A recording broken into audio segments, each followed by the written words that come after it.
All right, cool. Good afternoon, everybody. Myself, Peda Venki Pola. How many of you guys are ready to boost your marketing ROI? You must be doing a lot of activities.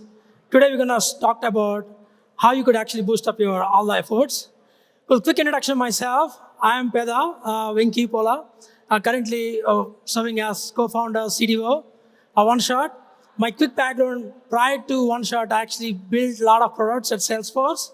I spent more than a decade, and I have a bunch of patents in the CRM space. You can talk about me anything on the technology, product, and sales and marketing, considering we're building the product for sales and marketing people. Awesome. Cool. Before we go into the session, I just want to understand how many of you guys are here, B2B marketers? Raise your hand. Wow, that's pretty cool. That's pretty cool. You're going to learn. You're going to find something exciting from this session. How many of you guys are here, B2C marketers? Okay, cool. Perfect. All right, so you must be familiar, whether you're a B2B marketer or a B2C marketer, you must be familiar with this marketing funnel, right? On the top of the thing, anything that you do, you're going to bring the awareness for about your product or services to your prospects, your potential customers. That's on the top of the funnel. That's the lead generation. And the next thing is basically once people find you, they come to your funnel process, and your sales engagement process will come. They try to convert those leads into the actual customers. That's the nurturing program. Last but not least, once they qualify the demo, basically they try to sell the deal. So this is a whole marketing funnel that everybody, that's the industry thing. Now, what we're going to talk about in this session is the top of the funnel, which is the lead generation. So at a high level, you can do two ways to build your top of the funnel. One is through inbound, the other one is through outbound. So what is inbound? So inbound is basically your customers, your prospects knows you. They come to you. They come to your website. Oh, cool. I wanted to check out what is this about. That's inbound. The outbound is you go proactively reach your prospects, right? So you have like both those techniques, whether it's inbound or outbound. I think both has its own advantages and disadvantages. And at the end of the day, with the inbound one, you can know that people have something that they wanted to try for their product. That's why they kind of discover you. And outbound, you are kind of pretty much hyper-targeting. Okay, I wanted to prospect all the marketers in the Bay Area. That's something I know I'm going to sell to marketers, but I don't know whether how many of them are really have the problem or the pain point. I might be contacting at the wrong time, right? So we're going to talk about now, if you have inbound and outbound, what are the potential outcomes with the inbound and what are the potential challenges? And same thing with outbound, we can see how OneShot can actually bridge the gap. Awesome. So with the inbound, whether you do LinkedIn ads, whether you do content marketing, whether you do even today, I have a booth here. People actually finds me, they go to my website. I created a demand like in such a way that people discover my OneShot what product does. But the question here is, it creates a lot of intent and how many of them are really converting? So today, I'm pretty sure there's so many people came to my website, but maybe like 2% of the people really convert. What about the remaining 98% of the people who came to my website? Should I really leave? I've done a lot of hard work to bring the traffic, but should I really leave the rest of the thing, right? So you create the intent with the inbound marketing, but the challenge is only less conversions. And it's very slow in general. It takes a while to create organic traffic. That's why I've written a lot of blogs. People came to my website and the search engines picking it up my articles and then suggesting OneShot in the search engine articles, SEO. It's a quite time consuming. And last but not least, you are at the mercy of those channels. Like Google keeps changing their search patterns, LinkedIn keeps changing their algorithms in terms of whom to suggest. You are basically at the mercy of those kind of platform, organic channels. So remember this, in this industry, right? So basically, it's gonna let me know, okay, I sent 1,000 emails, opening the emails, but they're not responding. Okay, what's this? The outbound is 10,000 customers that I wanted. I built all the funnel, the search criteria. That's the problem with the outbound.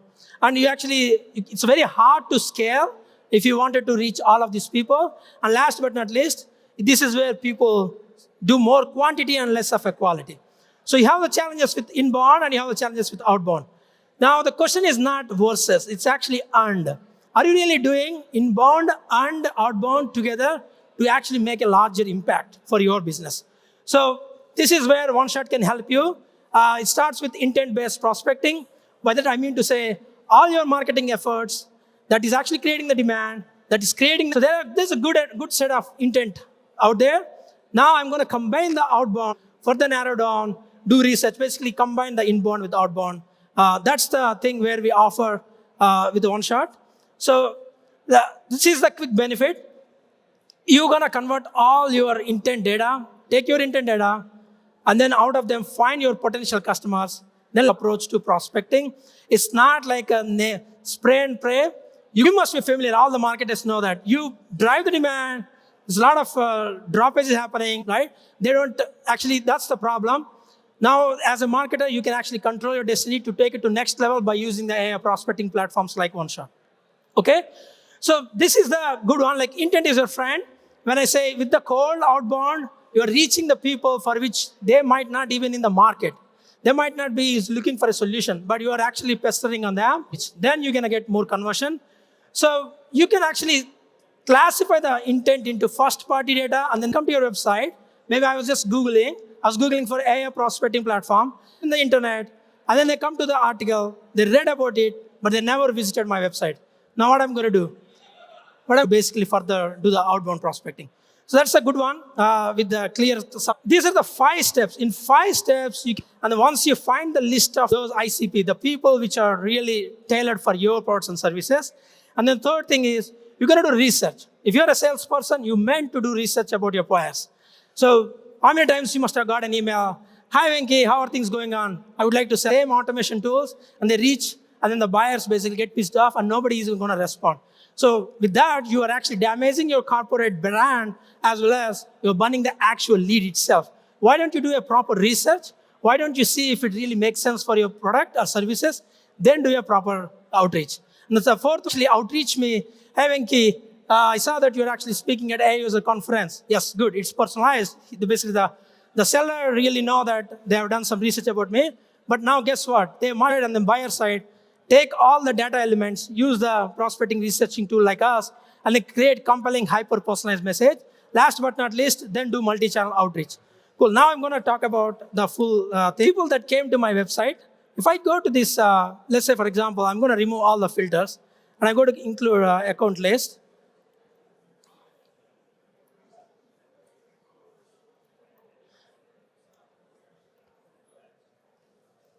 So this is my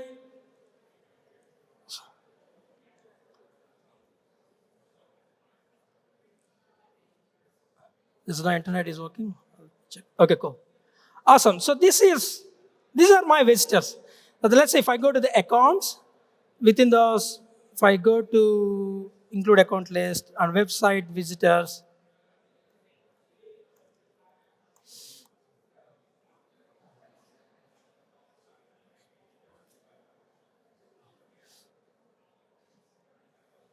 cool, 1 second. Cool. So I have like 98 companies who came to my website. This is, let's say, I might not be selling to all of these companies, right?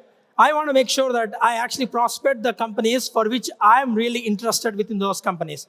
So what I could have done is I could just come and then put the filters like, I want to sell to only the companies with 51 to 100 employee companies, right? I want to sell to 200 to 500 employee companies.